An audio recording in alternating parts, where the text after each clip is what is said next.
reste au conditionnel. Est-ce que vous pouvez nous la confirmer, à savoir que Laurent Gbagbo aurait été arrêté par les forces françaises qui auraient pénétré dans le palais de Laurent Gbagbo?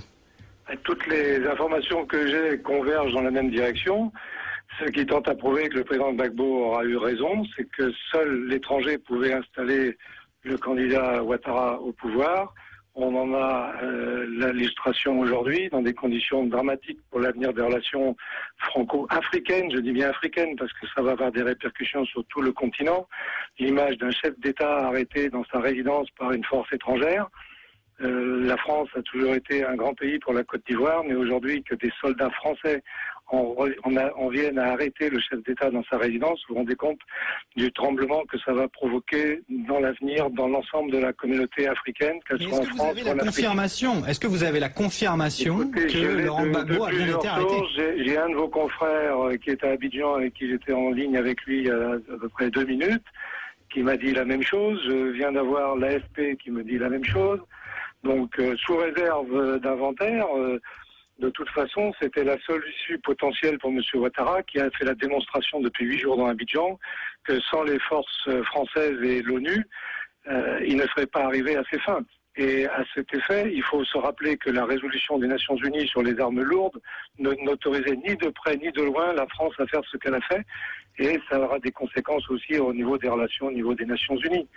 On va parler peut-être des conséquences entre la Côte d'Ivoire et la France un petit peu plus tard. On rappelle quand même cette information comme quoi Laurent Gbagbo aurait été arrêté dans sa résidence, remis également à des chefs de la rébellion. Sur ce point, est-ce que vous avez plus d'informations ou pas? Et est-ce que vous craignez pour la sécurité de Laurent Gbagbo?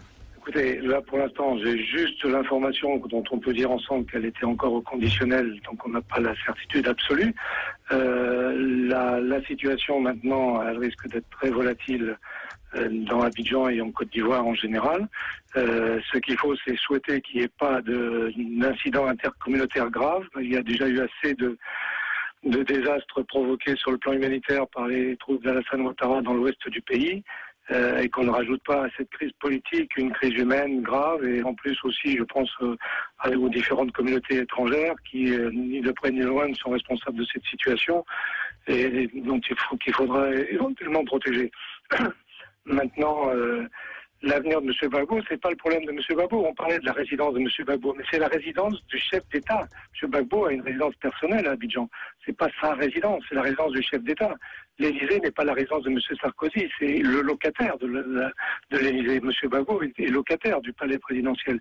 Et c'est ce genre de choses que M. Gbagbo voulait inculquer aux opinions publiques africaines. C'est qu'il fallait savoir vivre dans une vraie démocratie. Et là, on est en train de revenir 50 ans arrière dans des conditions totalement terribles pour l'avenir des relations franco-africaines. Bernard Oudin, ça fait plusieurs jours maintenant que les combats continuent à Abidjan et les Ivoiriens souffrent justement de ces combats. Quelle était réellement la solution que vous préconisiez pour mettre fin à ce conflit qui s'éternisait et ces tirs qui se multipliaient, ces affrontements qui continuent de jour en jour? Il s'éternisait parce que la France et l'ONU mettaient une pression politique et militaire très forte. Il se serait terminé beaucoup plus tôt s'il n'y avait pas eu cette intervention militaire. Et je peux vous assurer, en appelant des dizaines d'Ivoiriens de tout quartier dans Abidjan depuis une semaine, que les gens, bien sûr qu'ils avaient envie que ça se termine, c'est évident, c'est une situation de précarité et de dangerosité extraordinaire, mais ils espéraient qu'il y aurait une sortie plus différente que cette prise de pouvoir militaire. Et à Abidjan, je connais les gens, une majorité très forte était pour que le président Gbagbo reste en place.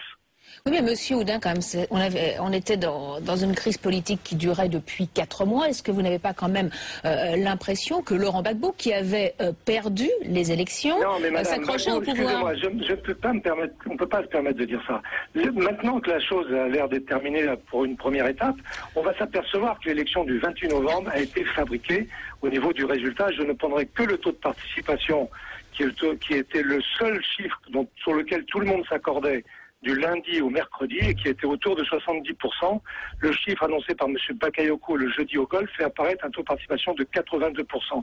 Comprenne qui pourra. Tout le problème était là. C'est-à-dire qu'on a voulu imposer un résultat qui n'en était pas un. M. Gbagbo, s'il avait perdu les élections, il y a très longtemps qu'il serait parti, le jour même du résultat officiel. Mais dans les conditions dans lesquelles le résultat voulait être fait, c'était un trucage manifeste. Il a voulu préserver la position constitutionnelle. Aujourd'hui, on détruit la position constitutionnelle à coups de chars. C'est pas comme ça que dans l'histoire du monde, on fait avancer les pays, quels qu'ils soient. Et on s'apercevra bientôt, et je l'ai dit l'autre jour à votre antenne, que l'histoire rendra raison à M. Gbagbo. Merci. Merci, Monsieur Oudin. Alors, vous pouvez rester avec nous, hein, si vous voulez. On va essayer de voir ce qui se passe dans le pays avec Alexandre Paré. Mais on retourne tout de suite sur place. Alexandre Paré, vous qui êtes à Abidjan, a priori, de votre côté, la situation est pour le moment extrêmement calme. En tout cas, sur le camp de Port-Bouët où je me trouve, le camp de la Force Ticorne, rien ne laisse supposer que Laurent Gbagbo ait été arrêté. Pourtant, la rumeur commence à courir partout dans le camp. Beaucoup de gens passent des coups de téléphone pour tenter de confirmer l'information. En tout cas, il ne serait pas étonnant qu'elle se vérifie, puisque depuis ce matin, vous savez qu'une opération de grande ampleur de l'armée française était en cours dans le quartier de la Résidence et de Cocody pour finir de détruire les positions d'armes lourdes de Laurent Gbagbo, parallèlement à un assaut des forces républicaines d'Alassane Ouattara. Le but, concrètement, était de mettre en place autour de la résidence de Laurent Gbagbo un périmètre pour repousser et neutraliser les armes lourdes dont il disposait. Les forces d'Alassane Ouattara avançaient sur la résidence et le bunker où il était encore retranché. Pour l'instant, donc une confirmation officielle, mais ce serait une suite logique à l'opération de très grande envergure avec des soldats français engagés au sol et l'assaut des forces de Ouattara qui s'est déroulé aujourd'hui à Abidjan. Justement, Alexandre Paré, qu'est-ce qui a poussé la France, à partir de quel moment elle a décidé de lancer une opération terrestre? Puisque ce matin, on a vu des colonnes de blindés se diriger vers la résidence de Laurent Gbagbo.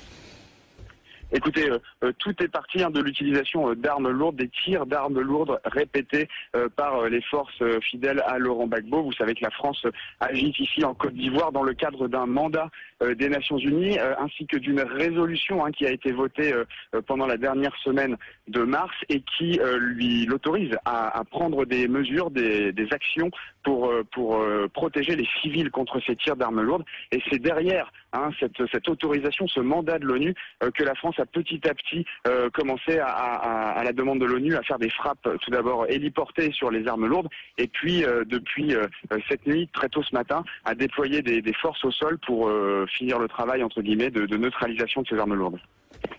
Merci Alexandre Paré pour ces informations. On va retrouver Nadia Delair, correspondante de BFM TV en Côte d'Ivoire. Nadia, est-ce que l'information est confirmée? Est-ce que vous avez plus d'éléments? Écoutez, non, toujours pas pour l'instant. Il y a de plus en plus de sources qui l'affirment, mais pour l'instant difficile à vérifier. Même Toussaint Alain, le conseiller de Laurent Gbagbo, a indiqué qu'il avait été arrêté, donc on peut présumer que si son staff et son environ, ses proches affirment qu'il a été arrêté, il y a de fortes chances que ce soit vrai.